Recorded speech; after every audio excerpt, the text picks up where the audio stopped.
जय श्री कृष्णा। शिवरात्रि पर बहुत सारे विशेष उपाय किए जाते हैं। शिव अंत भी हैं, आदि भी हैं और प्रारंभ भी हैं। शिव से ही सृष्टि का निर्माण होता है। शिव हर एक रूप में अपने बच्चों की रक्षा करने के लिए, उन्हें आशीर्वाद देने के लिए तत्पर रहते हैं। सबसे शीघ्र, सबसे प्यारे और सबसे भोले ईश्वर शिव ही कहलाते हैं। माँ पार्वती के साथ शिव की शक्ति इतनी ज्यादा बढ़ जाती है कि इससे प्रत्येक व्यक्ति अपने जीवन की समस्त समस्याओं का समाधान पा सकता है। शिव और शक्ति मिलकर अर्धनारीश्वर हो जाते हैं, जो पूरी सृष्टि में समाहित है। जहां जहां उनकी शक्ति है वहां वहां शिव हैं और इसीलिए शायद शिव को मनाना और आसान हो जाता है। एक ऐसा पुरुष जिसके अंदर पुरुष भी है और स्त्री भी, उसका मन कितना ज्यादा निर्मल होगा, कितना ज्यादा भावुक होगा, ये समझ पाना आपके लिए शायद अब आसान हो। इसीलिए उन्हें भोला भंडारी कहा जाता है। शिवरात्रि की रात्रि पर एक ऐसा विशेष उपाय बताने वाली हूँ जो पति पत्नी के संबंधों को मधुर कर देगा। कितना भी कलेश हो, कितनी भी प्रॉब्लम हो, आपकी शादी बिल्कुल एकदम खत्म होने की स्थिति पे खड़ी हो, तो भी ये उपाय हम एक बार जरूर करेंगे। प्रयास से हमें कभी हारना नहीं चाहिए। जीवन में जितनी भी तकलीफें आए, हमें एक कदम बढ़ाकर उनसे एक बार सामना करना चाहिए। तो चलें, इस शिवरात्रि एक प्रयास और करें। एक कदम बढ़ाकर अपनी सारी की सारी समस्याओं का समाधान पाने का प्रयास करें। करना क्या है, बहुत प्यार से समझाऊंगी, लेकिन इससे पहले ये समझाऊंगी कि मैं कौन हूँ। मैं आपके एस्ट्रोलॉजर हूँ, वास्तुशास्त्री हूँ, चेहरा भी पढ़ती हूँ, आवाज़ भी पढ़ती हूँ, हाथों की लकीरें भी पढ़ लेती हूँ। आपकी सारथी भी हूँ, आपकी गुरु भी हूँ और आपकी माँ भी हूँ। इस नाते आपकी सारी समस्याएं मेरे इर्द गिर्द घूमती रहती हैं और उसका समाधान मैं निकाल कर आपके समक्ष उपस्थित हो जाती हूँ। तो चलें, बताएं आपको कि करना क्या है। शिवरात्रि को सुबह के समय आप उठ जाइए, आराम से नहा धो लीजिए, बिल्कुल स्वच्छ मन से, स्वच्छ तन से और स्वच्छ भाव से इस क्रिया को आपको कर लेना है। आपको 7 तरह का अनाज लेना है, जिसे हम सप्तधान या सतनाजा कहते हैं। 7 तरह का अनाज लेकर आपको एक सफेद रंग के कपड़े में बांध लेना है। अब 2 चीज़ों को बहुत प्यार से समझिएगा। सफेद रंग शिव जी का रंग है। शिव जी की पूजा में सफेद रंग का ही प्रयोग किया जाता है। भोलेनाथ का श्रृंगार भी सफेद रंग के कपड़ों से ही करा जाता है। भोलेनाथ की पूजा अगर हम सफेद रंग के कपड़े पहनकर करते हैं तो इससे हमें बहुत ज़्यादा लाभ मिलता है।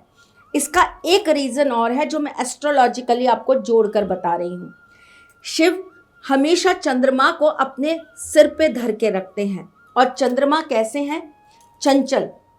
चंद्रमा की 27 पत्नियां हैं, वो कभी इधर तो कभी उधर भागते रहते हैं। इसीलिए कुंडली में अगर 6, 8, 12 का चंद्रमा बैठा होता है, इंसान हमेशा भागता रहता है। उसका कभी भी जीवन के अंदर कहीं पर टिकाव नहीं होता, वो कभी भी स्थिर रूप से कहीं रह ही नहीं पाता। लेकिन इस फॉर्मूले को कुछ ऐसे भी समझ लेना, जिनका 6, 8वें और 12वें घर का चंद्रमा बैठा हो ना मेरी जान, ऐसे व्यक्तियों का अगर काम रुक जाए तो उन्हें बोलो जाओ एक छोटी सी यात्रा कराओ, ट्रैवलिंग कराओ, देखो आपका काम वापस से कैसे चलने लगता है। आ जाओ वापस जहाँ पर हम थे। ये तो मैं आपको ज्योतिष समझाने लगी। सफ़ेद रंग का संबंध चंद्रमा से होता है और चंद्रमा जो है वो भगवान शिव के सिर पर है। तो आपको उन्हीं चंद्रमा को प्रसन्न करना है और वो प्रसन्न हो जाएंगे तो भोलेनाथ के दिमाग के अंदर आपकी चीज़ें तुरंत से चली जाएंगी और आपको उसका आशीर्वाद प्राप्त हो जाएगा। भोलेनाथ को सफ़ेद रंग से बहुत प्रेम है, तभी तो उनके ऊपर दूध चढ़ाया जाता है, तभी तो उनको दूध से मिश्रित चीज़ें अर्पित करने से हमेशा हमें उनका आशीर्वाद प्राप्त होता है। तो आप समझ गए ना कि सफ़ेद रंग उनको इतना प्रिय क्यों है। चलिए, जब उन्हें सफ़ेद रंग इतना प्रिय है तो आज हम इसी सफ़ेद रंग को यानी कि अपने चंद्रमा को बलि करने के लिए, और चंद्रमा जब जब कमज़ोर होता है तो क्या होता है, रिश्तों में खटास आने लगती है, रिश्तों में एक छोटी छोटी बातों की ईगो बनने लगती है, रिश्तों में इमोशनल चीज़ें बहुत हर्ट करने लगती है। सबका संबंध किससे, दिल से, मन से, है ना। और ये इन सब चीज़ों का संबंध किससे, चंद्रमा से। तो यहाँ पर हम उसी को जब वश में कर लेंगे, जब हम उसी चंद्रमा को कंट्रोल कर लेंगे तो कहाँ से रिश्ते खराब होंगे, कैसे रिश्ते खराब होंगे, और संभालेगा कौन, वही जिनके सिर पर बैठे हैं ये, यानी कि महादेव। अब क्या करना है, आपको सफ़ेद रंग का कपड़ा ले लेना है, इसके अंदर आपको 7 तरह के अनाज भरने हैं। अब 7 तरह के अनाज मतलब आपके 7 तरह के ग्रह, चंद्रमा के अंदर आपको आपके 7 ग्रह भर देने हैं, और जिनको कंट्रोल कौन करेगा, पुनः महादेव। कनेक्शन समझ में आया। एक साथ में मैंने आपकी सारी समस्याओं को एक पोटली में बंधवा दिया, और किसके हाथ में दे दिया, देवों के देव के हाथ में दे दिया कि अब आप इसका समाधान कर दीजिए और हमारे रिश्तों को बहुत बेहतर कर दीजिए। ये पोटली आपको सुबह के समय बना लेनी है।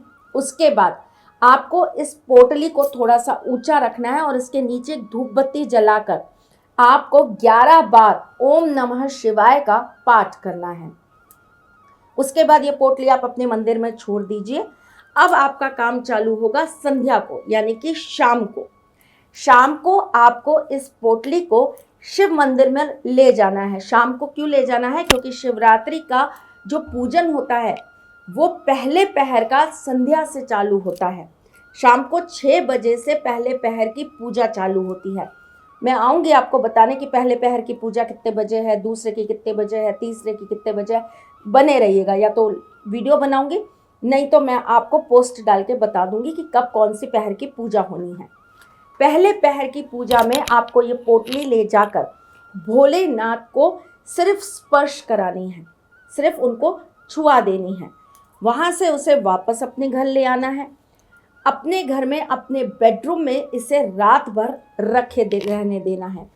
अगले दिन सुबह अपने सिर से 3 बार वार कर, सीधा, उल्टा नहीं, सीधा, और 3 बार ही आपको अपने पति के सिर से वार कर।